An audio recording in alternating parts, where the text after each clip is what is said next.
HTTP server. You know? Are all when you're logging directly into the VPN, your ISP that you're connected to the connection, there's encrypted traffic as well? It looks just like encrypted traffic, so anybody that's at your ISP would just see encrypted traffic going by. And if it's going on the secure HTTP port, then and so the nice thing is, and this is a really big selling point for me, is that if you are behind some sort of firewall that allows only certain types of traffic, like you can only go on port 80 and port 443, and maybe you can check your email. But everything else, you can't get on chat, you can't get on anything else, you can't do BitTorrent or anything like that. You can have all of your traffic go over port 80, if that's the only port that you have open out through your firewall, talk to them, and all of your traffic, whether it's chat, email, web, whatever it happens to be, will go out and they won't be able to tell what it is. Anyone that does terminal connections to another machine obviously doesn't use Telnet today, you use SSH, and you can do similar things with SSH tunnels. But the nice thing about the OpenVPN clients on the Mac is that it does both UDP and TCP traffic.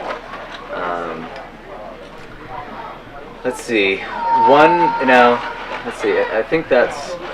I might come back to something else encryption-wise, but. And if you're not concerned about where your data is going, you can set up one of these VPN servers on a home computer, and simply, like when you're out at Starbucks, you can go through your home computer's connection, and that way, at least someone at Starbucks can't sniff what you're doing, but you are still, linked to whatever ISP you have at home or work or whatever. Yeah. So. There are a couple programs, solutions, things like that I enjoy using simply because they make my experience on the internet better.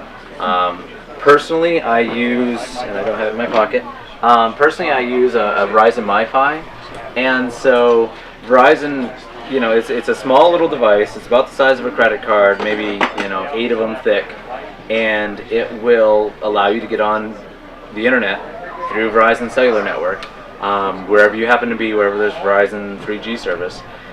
The catch is that it's 5 gigs of transfer a month. So it's adequate, but it's not something you'd want to watch Hulu on or a lot of YouTube or anything like that. I found that even with a lot of browsing and a lot of email traffic and things like that, if I stay away from Hulu and I stay away from like Netflix, then I'll do okay. But I don't want to waste that 5,120 megabytes on ads. I don't want to have to spend that for that. And yes, I understand that's how the internet gets paid. These sites will get paid by, displaying ads.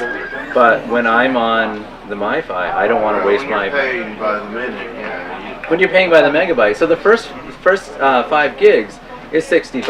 The second 5 gigs is about 250. Ow. Yeah.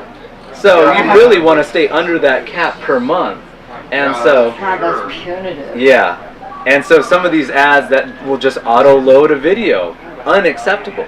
So so what I use is I went to mvps.org/hosts, I think it is, and they have a file of all of these different ad servers all over the internet. And it redirects your traffic, redirects any requests for an ad on one of these servers back to your local machine. So it goes back to localhost, and generally it will fail because it's just going to go out. It's going to look back on yourself, and it will say, "Well, I don't have that ad here." Right. So if you load that mvps.org file into your etc host file on your Mac, or on Windows, it's designed for Windows, then any requests that would go out to those servers will just fail, silently fail. And the intent of that is not so much to block ads, but to block malware, block other bad stuff, generally for Windows. But the nice side benefit is that I'm not wasting my traffic on loading things that I don't need. So I like to use that. The second thing I like to use is Click to Flash.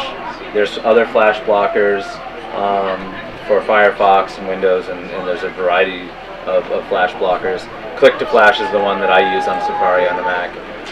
And if I want to load Flash then I'll click it, it'll load it into the page, and then I can continue with it. It's also a nice way of knowing, oh, well, on an iPad, this is what this site would look like. And for some of these sites that are really heavy flash, they're kind of shooting themselves in the foot because these sites will not work on an iPad or other iPhone type devices. Another application that I recently came across is called Glimmer Blocker. It allows you to rewrite web pages, add in CSS, remove JavaScript, change variables, and they have a series of different actions. So whenever I go to Facebook, it throws in a CSS rule that says hide that sidebar that says, hide the ads sidebar. So I don't even see the broken ads because I use the other ad blocking stuff. It's Glimmer Blocker? Glimmer Blocker. L-I-M-M-E-R? G-L-I-M-M-E-R. Glimmer Blocker. This is for Firefox. It's a proxy server that runs locally on your machine, and so Firefox, Camino, Safari, OmniWeb, whatever they happen to be, will use that as its proxy, and any traffic that goes out and back will be rewritten to hide the ads that aren't caught by the mvps.org host file. And you can go to like New York Times and read the news and not be like, hi, you should click on this monkey because he'll give you $1 or something like that. And I'm generally not susceptible to that stuff anyways. I wouldn't click on it. I wouldn't make their income anything. It's just annoying. And yes, I understand that that's how things get paid, but I wouldn't contribute to their clicks or their page views anyway. And You're just using their bandwidth. using their bandwidth and using mine, which is the bigger problem, because I'm very constrained on what I can use.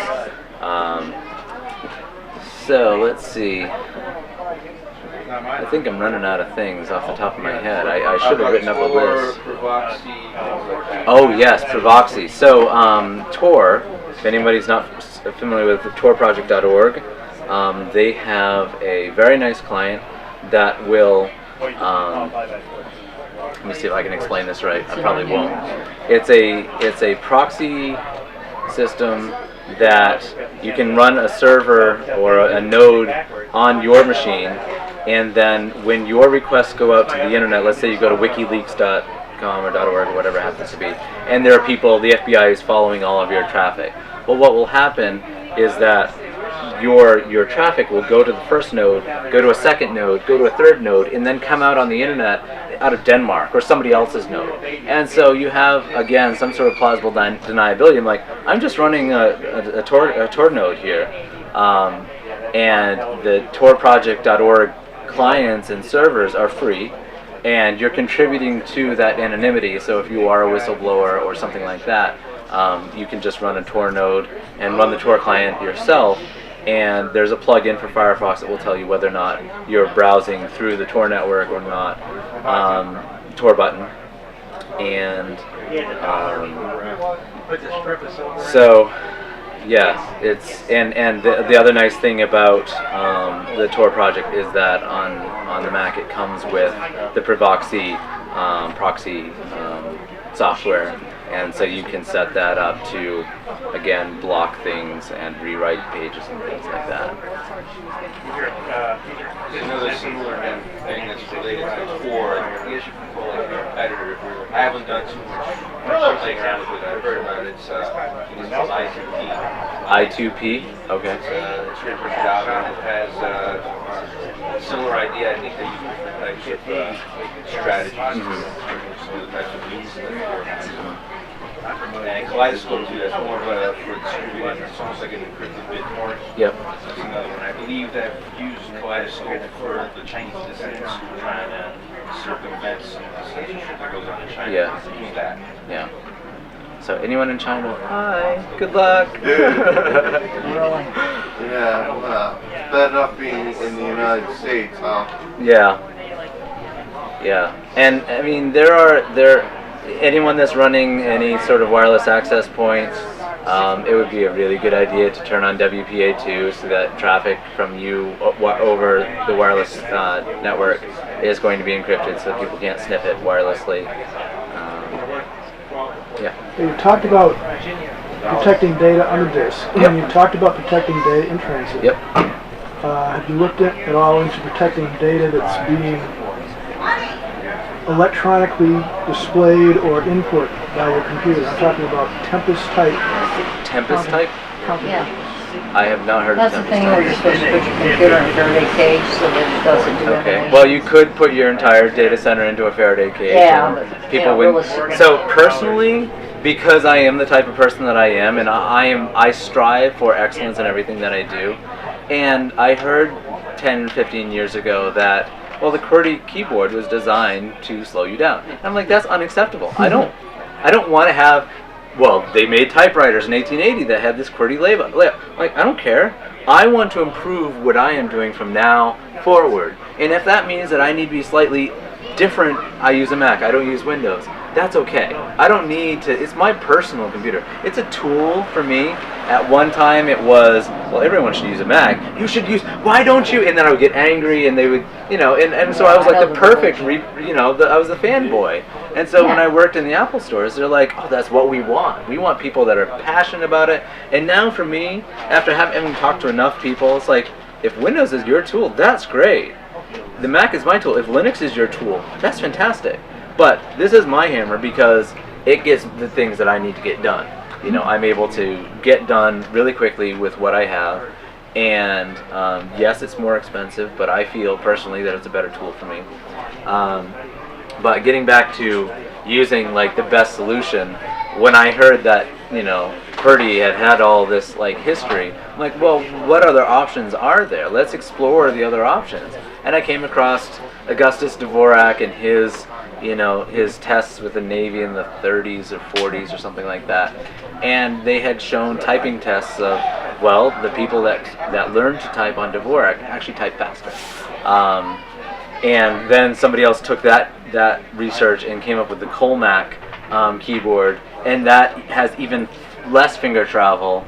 And so if you do a search for QWERTY, Dvorak, Colmac, you can type out a page worth of English, and it will tell you on QWERTY your fingers would have traveled 0.2 miles, and on Colmac it would have typed, you would have gone 300 yards or something of movement of your fingers. And if you think about how fragile our bodies are and how much movement we get out of our hands over a lifetime, I would prefer to, as a professional technology guy, use the one that's not going to wear out my body as quickly.